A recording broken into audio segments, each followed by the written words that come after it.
नमस्कार, मी जयंत कुलकर्णी आपणा सर्वांचं श्रीपाद दर्शन भक्ती चॅनलमध्ये सहर्ष स्वागत करतो. आजच्या आषाढी एकादशीच्या सर्वांना शुभेच्छा देतो. आणि या आषाढी एकादशी निमित्त नर्मदा परिक्रमा एक सुसंवाद या सदराखाली आजचा विषय आपण मांडणार आहोत.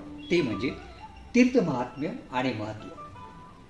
हा विषय मांडण्याचा मुख्य उद्देश म्हणजे आपल्या सर्वांना सर्वश्रुतच आहे की ही पंढरीची वारी, पंढरपूरची वारी अनेक वारकरी 800 वर्षापासून नित्य नियमाने करीत आले आहेत. त्यामागे एक वेगळी पवित्रता मनात आहे, एक वेगळी श्रद्धा मनात आहे.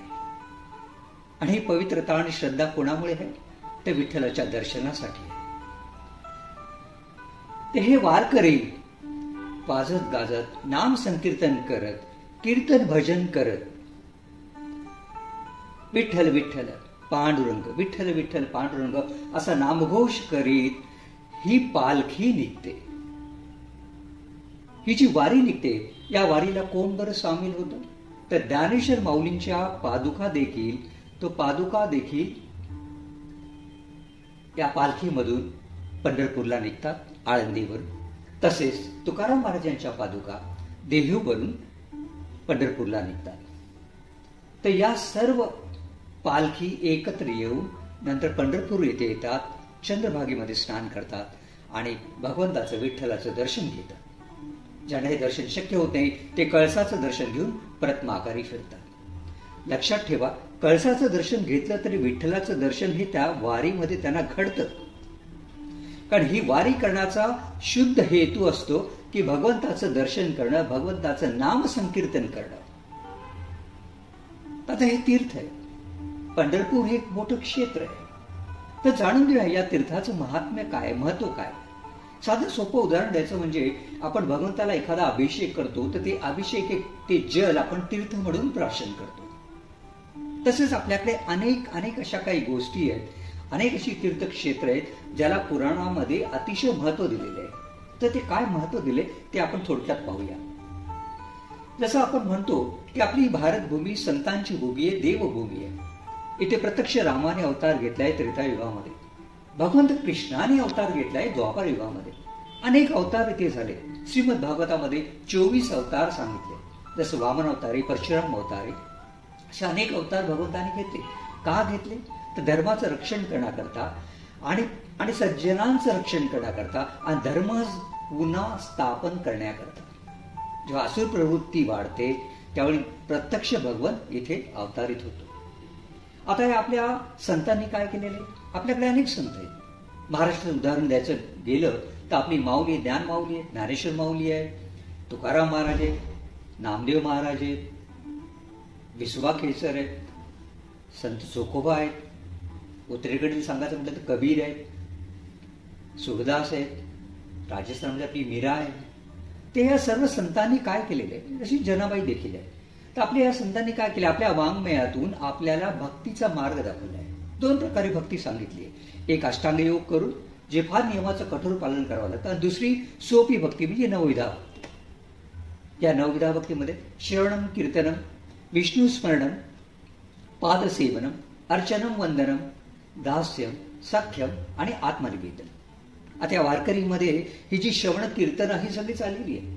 नामस्मरण आणि कीर्तन भक्ती इथे प्रचलित होते, ही इथे प्रगट होते. तसा जो भक्तीचा मार्ग का सांगितलाय? कारण 3 गोष्टी दुर्मिळ आहे. एक, मनुष्य जन्म मिळणं, हा नरदेह मिळणं हे दुर्मिळ आहे. दुसरं, संत संगती मिळणं दुर्मिळ आहे. मोक्ष मिळणं दुर्मिळ आहे. पण मनुष्य जन्माचं सार्थक असं सांगितलंय की मनुष्य जन्माला आल्यानंतर जन्ममृत्यूच्या चक्रातून जर त्याची सुटका करायची असेल तर त्याने भक्तीचा मार्ग अवलंबला पाहिजे. मग तो अष्टांग योग अवलंबू शकतो किंवा कुठलीही भक्तीचा मार्ग अवलंबू शकतो. ज्याला जे पटेल, जे सोपं वाटेल, जे रुचेल त्याप्रमाणे तो भक्ती मार्ग अवलंबू शकतो आणि भगवंताची प्राप्ती करून घेऊ शकतो. तर या अनेक साधनांचा अवलंबन जर आपण केला तर आपल्याला असं लक्षात येतं की ईश्वर प्राप्ती करण्याकरता सर्वात भक्तीचा सोपा मार्ग म्हणजे नामसंकीर्तन. असं म्हणतात की भगवंताला गायन अतिशय प्रिय आहे. मग तुम्हाला तपाची जरूर नाही, तुम्हाला अनुष्ठानाची जरूर नाही, तुम्हाला पारायणाची जरूर नाही, तुम्हाला कुठल्या तीर्थक्षेत्री जायची देखील जरूर नाही. असं गायनाला अतिशय महत्त्व दिलेलं आहे आणि या भगवंताला हे गायन अतिशय प्रिय आहे. आता आपण हे बघूया की आता प्रत्येकाला या गोष्टी साधतील असं नाहीये. म्हणून भगवंताने एक सोपा मार्ग सांगितलाय. जर तुम्हाला आपल्या पापांचं क्षालन जर करायचं असेल तर काय करायला पाहिजे, तर तीर्थयात्रा करायला पाहिजे. आता तीर्थयात्रा करायची म्हणजे काय जाणून घ्यायला पाहिजे, हे तीर्थ म्हणजे काय हे पहिले जाणून घेणं पाहिजे. तीर्थ म्हणजे काय, तीर्थक्षेत्रे म्हणजे काय, या तीर्थक्षेत्रांचं महत्व काय किंवा त्या तीर्थांचं महत्व काय, आणि ते जाणून घेतलं की असं म्हणता येईल की ती आपली तीर्थयात्रा, मग ती पंढरीची वारी असो किंवा पायी यात्रा असो किंवा वाहनाने यात्रा असो, कुठल्याही मार्गाने जरी माणूस त्या तीर्थक्षेत्री जरी गेला तरी त्याने हे अतिशय जाणून घेणं महत्वाचं आहे की त्या क्षेत्राचं, त्या तीर्थाचं काय महत्व आहे, तेथील देवता कोण आहे आणि त्या देवता काय सांगतात. चला तर आपण पाहूया तीर्थ म्हणजे काय. जे तारते ते तीर्थ असं त्यांनी सांगितले. आता जे तारते ते तीर्थ म्हणजे काय, त्या तीर्थामध्ये जर तुम्ही स्नान केलं तर ते तुमच्या पापांचं क्षालन करतं असं म्हटलं जातं. असं पुराणात दिलेलं आहे. म्हणून सांगितलेलं जे तारते ते तीर्थ आणि ज्याच्या योगाने तरुण जाता येते ते तीर्थ. या तीर्थातून अनेक आपल्या दुःखांचा आणि पापांचा क्षालन होतं. तर तीर्थ हा शब्द पवित्र स्थान या अर्थाने प्रामुख्याने रूढ झाला आहे. आता तीर्थस्थान जर आपण म्हटलं तर ते तीर्थस्थान म्हणजे काय, तर असं म्हणतात की हिंदूंच्या मते निसर्गामध्ये अनेक देवता शक्ती वावरत असतात. त्यामुळेच पर्वत, नद्या, सागर, सरोवरे, वन इत्यादी स्थानांना आपल्या हिंदू धर्मात फार महत्वाचं स्थान दिलेलं आहे. कारण चराचरामध्ये भगवंत बघण्याची आपली संस्कृती आहे, आपली हिंदू संस्कृती आहे, सनातन संस्कृती आहे. आता या सनातन संस्कृतीप्रमाणे किंवा शास्त्र पुराणाच्या आधारे जर आपण जायचं म्हटलं तर अशी कुठे कुठे तीर्थक्षेत्र किंवा तीर्थ आहेत.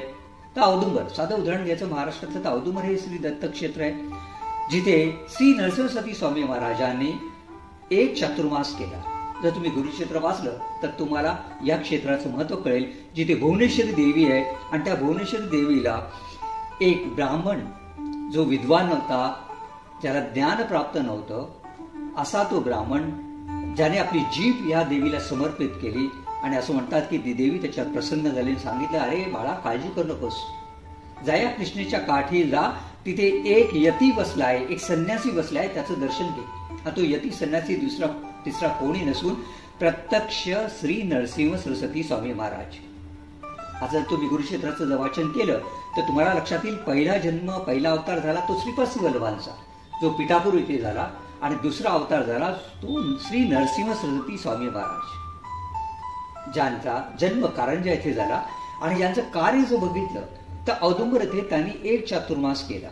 तर असं या क्षेत्रालाही महत्व आहे. तर असं सांगता येतो की या माध्यमाद्वारे असं सांगू इच्छितो की आपण या सर्व क्षेत्रांना जमेल तशी भेट द्यावी. धनगरचं क्षेत्र एक चातुर्मास केल्यानंतर श्री नरसिंह स्वामी महाराज असं म्हणतात की नरसोबावाडी येथे आले. तिथे अमरेश्वर नावाचं मंदिर आहे, जिथे प्रत्यक्ष शिवलिंग प्रगट झालेले आहे.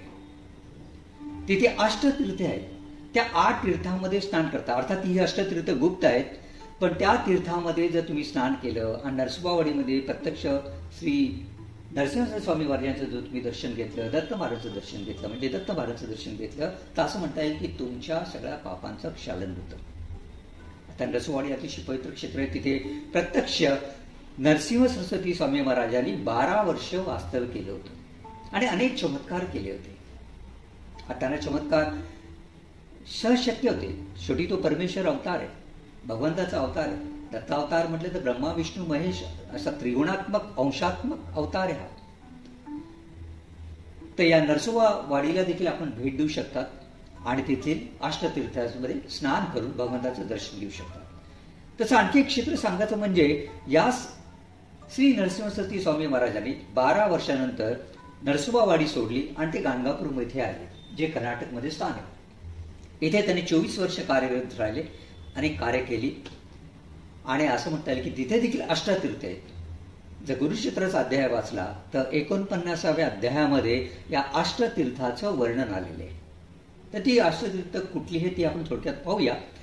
पण या गाणगापूर इथे जर गेलात तर तुम्हाला असं म्हणता येईल की तुम्हाला कुठल्याही प्रकारची भूतबाधा असेल, कुठल्याही प्रकारचं निगेटिव्हिटी असेल, कुठल्याही प्रकारचा शारीरिक त्रास असेल, मानसिक त्रास असेल किंवा तुम्हाला आणखी काही विविध शंका असतील, तुमच्या अडीअडचणी येत असतील संसारामध्ये, तर गाणगापूर इथे जर तुम्ही दत्त महाराजांचं दर्शन घेतलं तर असं म्हणता येईल की तुमच्या सगळ्या शारीरिक व्याधी, मानसिक व्याधी किंवा तुमचे प्रापंचिक त्रास किंवा तुमचे अनेक जसं भूतबाधा म्हणतात किंवा काय, या सगळ्या गोष्टी दूर होऊ शकतात, प्रोव्हायडेड तुमची श्रद्धा असेल तर आणि तुम्ही त्या स्थानावर काही ठराविक अनुष्ठान केलं तर, दत्त सेवा केली तर, पारायण केलं तर.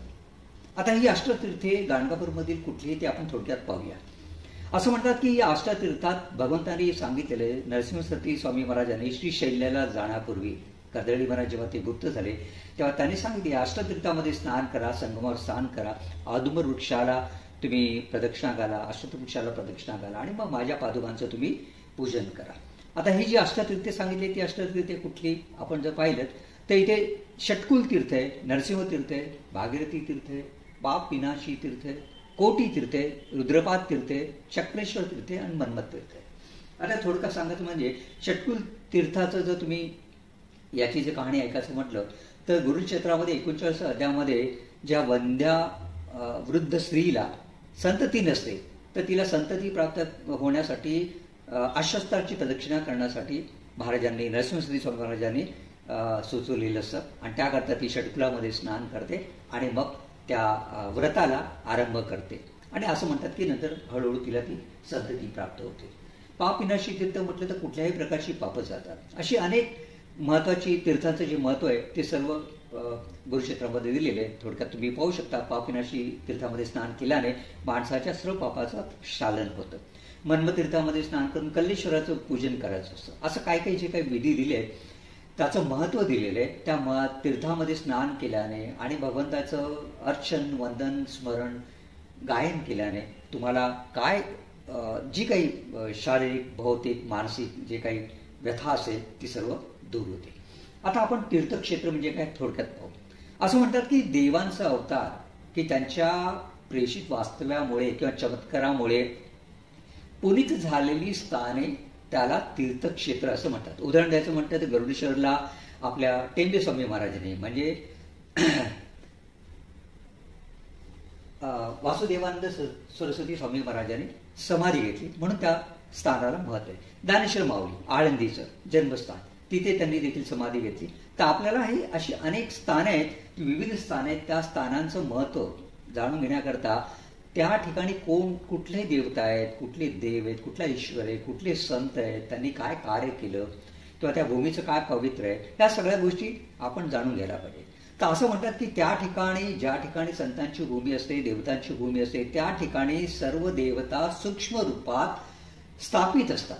याचा अर्थ असा की त्या ठिकाणी गेल्यानंतर तुम्ही एखादं विधायक चांगलं कार्य केलं, सत्कर्म केलं बरं का, तर त्याच्यामुळे त्या सगळ्यात ती ऊर्जा तुम्हाला मिळते. असं म्हणतात की दिवसबंधनाचे अनुभव देखील तुम्हाला येतात. थोडक्यात उदाहरण द्यायचं म्हणजे नर्मदेच्या किनाऱ्यावरून जर तुम्ही जेव्हा परिक्रमा करतात तर तुम्हाला एक दिव्य स्पंदने देखील जाणवतात. आपल्या नर्मदे परिक्रमा या विषयावर जे अनेक व्हिडिओ आहेत त्याच्यामध्ये आपण याचा उल्लेख केलेला आहे आणि त्याचं उदाहरण देखील आपण दिलेलं आहे, ते तुम्ही पाहू शकता. तर आता हे जसं म्हटलं की या तीर्थक्षेत्रात अनेक देवता सूक्ष्म रूपात वावरतात, त्यांची तपोऊर्जा तुम्हाला मिळते, त्यांचा आशीर्वाद तुम्हाला मिळतो. तर आता या अशा तीर्थक्षेत्रे तीर्थयात्राचं महत्व काय आहे? जसं माऊलीने देखील नामदेव महाराजांना म्हटलं होतं, चल नामे आपण भारतभर भ्रमण करूया, तीर्थयात्रा करूया, लोकांना कळून दे की नाम्यासारखा शिंपी हा भक्तीची ज्ञानाची सुई घेऊन आणि भक्तीचा दोरा घेऊन सर्व लोकांना एकत्रित बांधण्याकरता निघालेले. लक्षात ठेवा ही जी वारी असते, हा वारीचं उदाहरण म्हणजे समूह, सगळा जो समूह असतो तो भक्ती करणारा असतो. ते ही एकांतात करणारी भक्ती नाही आहे, ही समूहामध्ये केलेली भक्ती आहे. तर असं अनेक महत्त्व दिलं, अनेक तीर्थ याच्यात पुराणामध्ये महत्त्व दिलेलं आहे की ज्या तीर्थक्षेत्री जर तुम्ही जाता किंवा तीर्थयात्रा करता तर तुम्हाला विविध प्रकारचे फळ मिळतात. आता या तीर्थाचे अधिकारी कोणाला सांगितले? असं म्हणतात की पितृऋण, देवऋण, ऋषीऋण जोपर्यंत माणूस फेडत नाही तोपर्यंत तो तीर्थयात्रेचा अधिकारी होत नाही. जोपर्यंत कुटुंबातल्या सगळ्या गोष्टी तो व्यवस्थितपणे पार पाडत नाही तोपर्यंत त्याला तीर्थयात्रेचा अधिकार नाही. आणि जरी तो तीर्थयात्रेला गेला तर त्याचं फळ त्याला त्याप्रमाणे मिळत नाही. आता यात्राविधी जर म्हटल्या तर मुंडन करायचं, स्नान करायचं, संकल्प करायचं, जे काही विधी असतील, जर तुम्ही एखाद्या देवाची पूजा करत असाल, समजा नर्मदेच्या उत्तर तटावर जर तुम्ही कुठलं देव कार्य करत असाल तर ते संकल्प करायचा. त्या संकल्पाप्रमाणे तुम्हाला किंवा श्राद्ध जर तुम्ही करत असाल दक्षिण तटावर नर्मदेच्या किंवा इतर ठिकाणी काशी, गया, प्रयाग या ठिकाणी, तर त्याप्रमाणे ते विधी पार पाडावे लागतात आणि त्या विधीप्रमाणे तुम्हाला त्या गोष्टीचं फळ मिळतं. आता असं सांगितलं तर तीर्थयात्रांचे फळ पुष्कळ आहेत. काही ठिकाणी अश्वमेध यज्ञाचं फळ सांगितलं, काही ठिकाणी वाजपेयी यज्ञाचं फळ सांगितलंय वगैरे. तर हे सगळं नर्मदा पुराणामध्ये आलेलं आहे. तुम्ही आपलं पुस्तक नर्मदा परिक्रमा एक आध्यात्मिक अनुभूती बघू शकता, त्यामध्ये याचा सगळा उल्लेख केला आहे. आता तीर्थाचे प्रकार जर बघितले म्हणते तर अनेक प्रकारची तीर्थ असतात. जसं आपण म्हटलं जंगम तीर्थ, माता पिता गुरु यांना जंगम तीर्थ म्हटलं जातं. गायीला देखील तीर्थ म्हटलं जातं. आपली स्वतःची काया ही पंढरी, आत्मा हा विठ्ठल, म्हणजे आपल्या कायेला देखील एक तीर्थ म्हटलं झालं. त्या तीर्थविषयक अनेक कथा अनेक पौराणामध्ये आलेल्या आहेत. म्हणजे पौराणिक ग्रंथाचा जर आधार घ्यायचा म्हटलं, जसं उदाहरण दिलं की जर गुरुक्षेत्राचा आधार घेतला तर गुरुक्षेत्रामध्ये ही अष्टतीर्थ नरसोबावाडीमध्ये पण सांगितले, गाणगापूरमध्ये पण सांगितलेले, आणि बाकी इतर ठिकाणी देखील या तीर्थक्षेत्रांचं काय महत्व आहे. जसं काशी, गया, प्रयाग किंवा आपली चारधाम यात्रा जे आपण करतो, गंगोत्री, यमुनोत्री आणि बद्रीनाथ आणि केदारनाथ, हे सगळ्या महत्वाची ही जी काही महत्वाची तीर्थक्षेत्र आपण जी करतो, तर या ठिकाणी गेल्यानंतर एक प्रकारची ऊर्जा आपल्याला मिळते, प्रोव्हाइडेड आपण जर त्या ठिकाणी काही साधना केली, जप केली, अनुष्ठान केलं, काही पारायण केलं बरं का संकल्पानुसार, त्याप्रमाणे त्या क्षेत्री जाऊन तुम्हाला ते फळ मिळतं. भौतिकदृष्ट्या जर तुम्ही केलं तर भौतिक फळ तुम्हाला मिळणार. जर तुम्ही आध्यात्मिकदृष्ट्या केलं तर तुमची आध्यात्मिक शक्तीची ऊर्जा वाढू शकते. आणि असं म्हणता येईल की भगवंत तुम्हाला अनेक दारं ओपन होतात, अनेक रस्ते ओपन होतात आणि बरोबर तुम्हाला मार्ग सापडतो, तुम्हाला गुरु भेटतो, तुम्हाला गुरु शोधावा लागत नाही. असं अनेक महत्व आहे. म्हणजे अशा साधनांचा उपयोग करून जर तुम्हाला घरी जमू शकत नाही तर तुम्ही तीर्थक्षेत्री जाऊ शकतात किंवा तुम्ही घरी बसून पण या गोष्टी करू शकतात.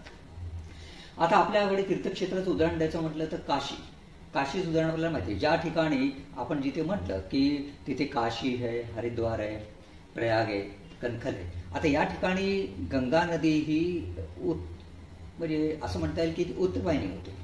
आता या क्षेत्राला का महत्व आले? गंगेमुळे महत्व आलेले आहे. भगीरथाने जी गंगा आपली पृथ्वीवर आणली आणि या गंगेमध्ये स्नान केल्याने पापाचं क्षालन होतं असं म्हटलं जातं, आणि म्हणून आपल्या पापाचं शालन होण्याकरता किंवा आपल्याला ज्ञान मिळण्याकरता या गंगेमध्ये आपण स्नान करतो. तर ही जी आता 7 पुरी जे सांगितली, अयोध्या, मथुरा, वाराणसी, कांचीपुरम, उज्जैन, द्वारका आणि हरिद्वार या सप्तपुरी आहेत. या सप्तपुरी म्हणजे 7 पवित्र तीर्थक्षेत्रांपैकी एक मानलं जातं.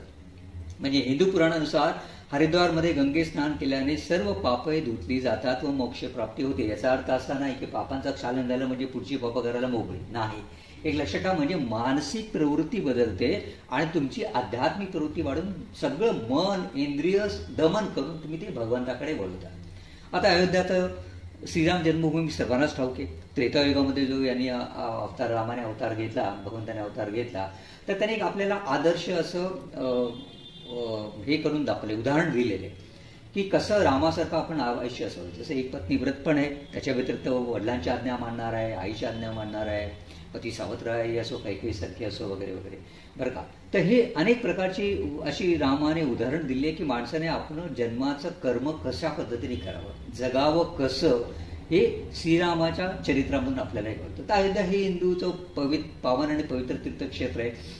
कधीही आपण या अयोध्येला जाऊ शकतो आणि चित्रकूट पर्वत पण जवळच आहे, तर तुम्ही त्याचंही दर्शन घेऊ शकतात वगैरे.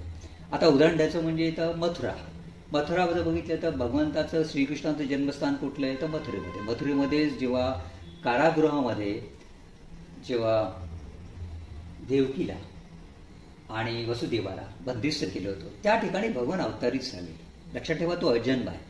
तर इथूनच नंतर मग ते गोकुळात आले. गोकुळात मग त्यांनी गोकुळात आल्यानंतर नंदांच्याकडे आले, यशोदाकडे. नंद आणि यशोदा त्यांनी ज्यांचं पालन केलं. अर्थात त्यांना सुरुवातीला माहीत नव्हतं की हा आपला पुत्र नाही आहे म्हणून बरं का. पण त्याने सर्व जी काही बाललीला सगळ्या केल्या भगवंताने, जे श्रीमद भागवतामध्ये अतिशय सुंदरपणे याचं वर्णन केलेलं आहे, ते सगळं गोकुळामध्ये केलेलं आहे. आणि गोपींसारखी भक्ती, नारद देखील म्हणतात, अगर भक्तीचं उदाहरण घ्यायचं असेल तर गोपींसारखी भक्ती करा, जे दिवस रात्र आपल्या संसारात राहून देखील प्रत्यक्ष भगवंताशी त्यांनी अनुसंधान बांधलं होतं. असं हे सुंदर शहर गोकुळ. त्याच्यानंतर मथुरामध्ये आल्यानंतर मग त्यांनी कंसाचा वध केला आणि त्यांच्या वडिलांना जे कंसाने कैद केलं होतं त्या उग्रसेन राजांना त्यांनी पुन्हा राज्यावर बसवलं. आता पंढरपूर, आता हे तर तुम्हाला माहितीच आहे, प्रत्यक्ष विठोबा तिथे प्रगट झाला. आता आपली विठोबा प्रगट झाला, हा विठोबा कोण आहे असं म्हणतात की नंतर द्वारकेतनं भगवंताने जेव्हा आपला पूर्ण अवताराचं हे केलं त्यावेळी भगवंतानी बघितलं कलियुगामध्ये हा सर्वश्रेष्ठ आपल्या आईवडिलांची सेवा करणारा असा कुठला भक्त आहे. आणि पाहता येऊन तर पुंडलिक आपल्या आईवडिलांची सेवा करत बसला. भगवंताचे दर्शन देण्याकरता आले, पण त्याच्याकडे वेळ नव्हता. त्याने काय केलं, एक वीट फेकली आणि सांगितलं राव बाबा. आणि असं म्हटलं जातं की भगवंत 28 युगे तसं उभा आहे. आणि नंतर मग भगवंत आणि म्हणजे विठ्ठल आणि रखमाई दोघांनी नंतर असं म्हणतात की शाळीग्राम रूपात, त्या रूपामध्ये प्रत्यक्ष ते पंढरपूरमध्ये स्थायिक झाले.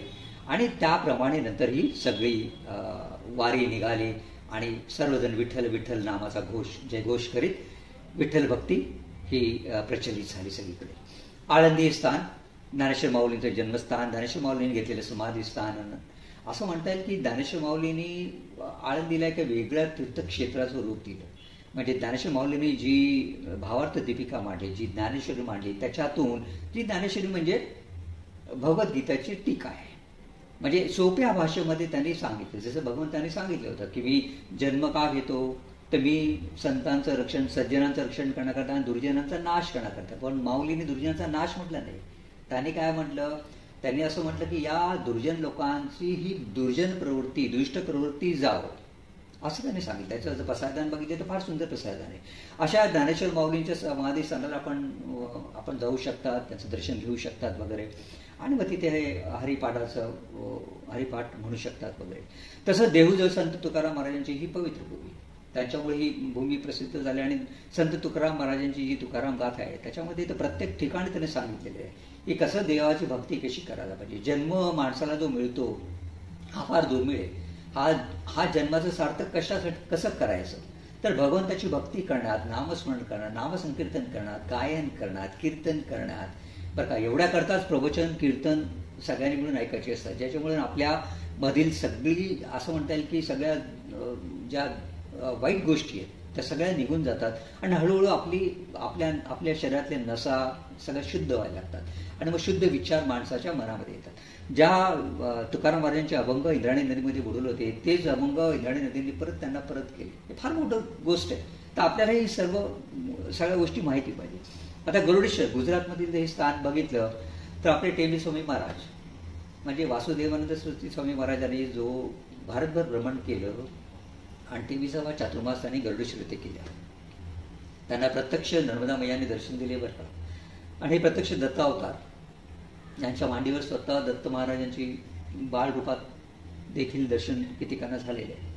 तर असे हे महान असं म्हणता येईल की अधिकारी व्यक्ती की ज्यांनी अनेक ग्रंथ आपल्याला उपलब्ध करून दिले. जसं म्हणतात की गुरुक्षेत्र हे स्त्रियाने वाचायचं नसतं, म्हणून त्यांनी 700 श्लोकामध्ये सप्तशती गुरुक्षेत्र लिहिलं. ते कोणीही वाचू शकतं, स्त्रियाही वाचू शकतात. तसं त्यांचा द्विशास्त्री नावाचा पण ग्रंथ आहे जो 2000 श्लोकांमध्ये आहे, गुरुक्षेत्र. तर तुम्ही हे सगळं गुरु महात्म्य, दत्त महात्म्य पण तुम्ही बघितलं, हे पण त्यांनी लिहिलेलं आहे. अनेक त्यांचा मोठा दिगंबरा, श्रीपाद वल्लभ दिगंबरा असा सगळा सिद्ध मंत्र लिहिला आहे. अशा कुठल्याही मंत्राचा जपजाप तुम्ही करू शकता, अनुष्ठान करू शकतात वगैरे वगैरे. आता जसं म्हटलं की श्रीमद भागवतात देखील सांगितले, भगवंताने सांगितले की या चराचर सृष्टीमध्ये मी पूर्णपणे व्यापूल आहे बरं का, तरी पण मी अलिप्त आहे.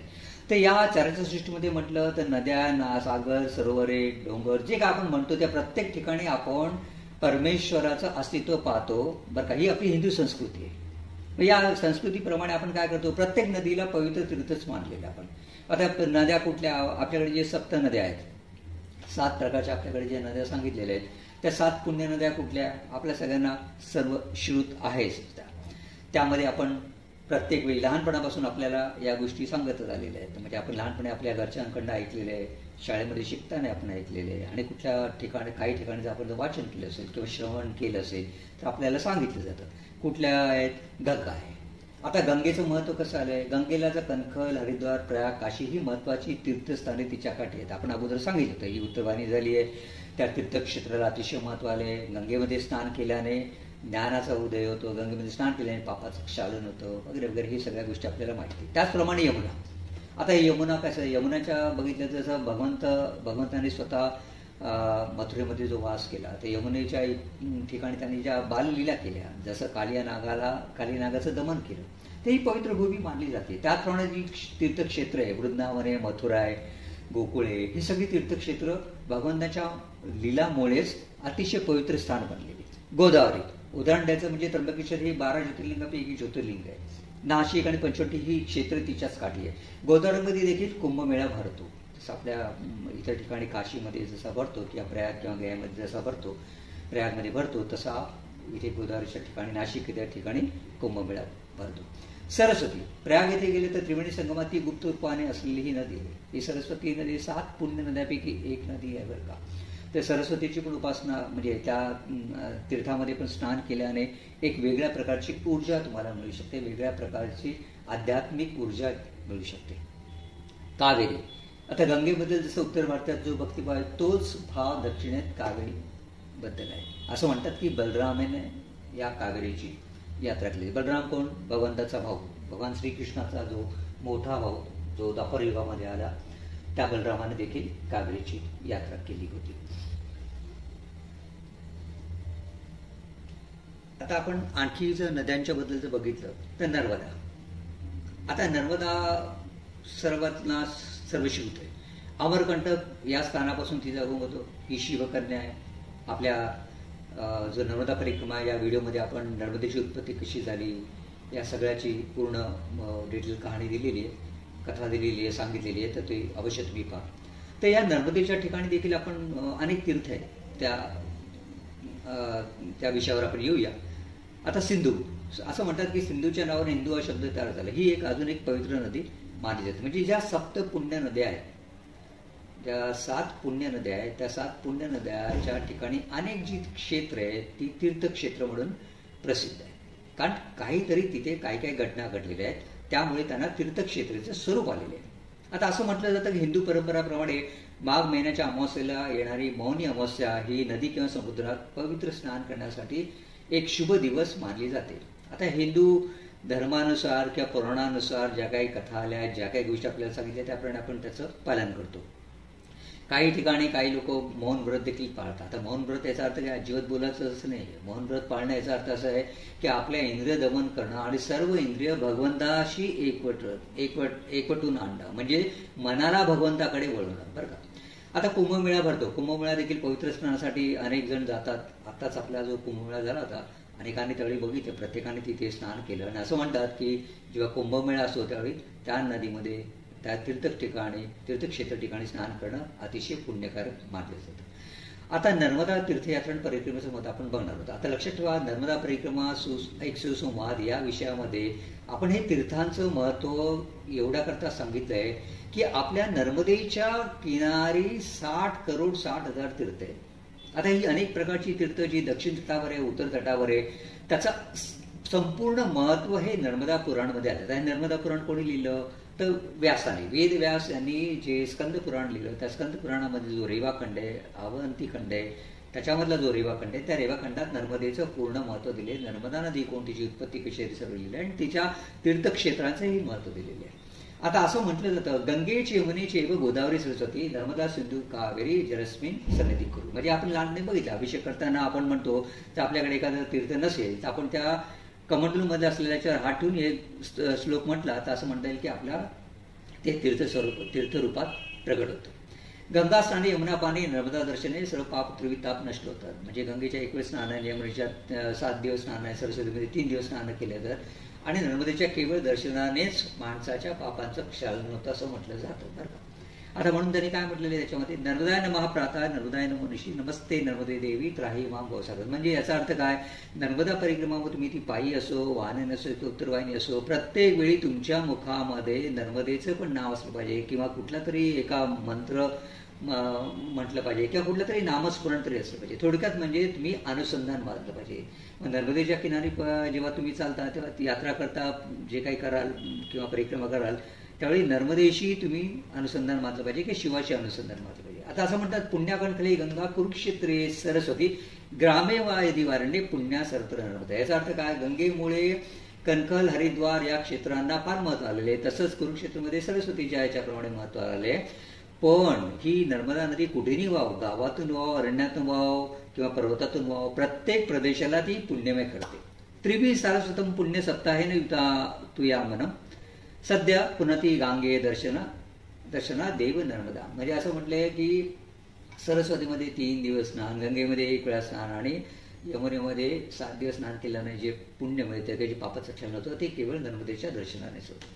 आता असं म्हटलंय, ओम नर्मदा देवे नमः पुण्य जले आदे नमः सागरगामे नमो सुते ऋषिगणे शंकर देहीने सुटे नमो सुते धर्म भ्रूते वरानने. याच्यावरून तुम्हाला लक्षात येईल की कोण आहे, शंकर देहीने सुटे म्हणजे शंकराच्या देहापासून उत्पन्न झालेली, म्हणजे ही शंकराची कन्या आहे, असं तिचं फार मोठं महत्व आहे. अक्षय आहे ती, तिला अनेक वर प्राप्त झालेले. आपल्या नर्मदा परिक्रमा एक आध्यात्मिक अनुभूतीमध्ये आपण व्हिडिओ दिले, त्याच्यामध्ये सगळ्या कथा दिलेल्या आहेत.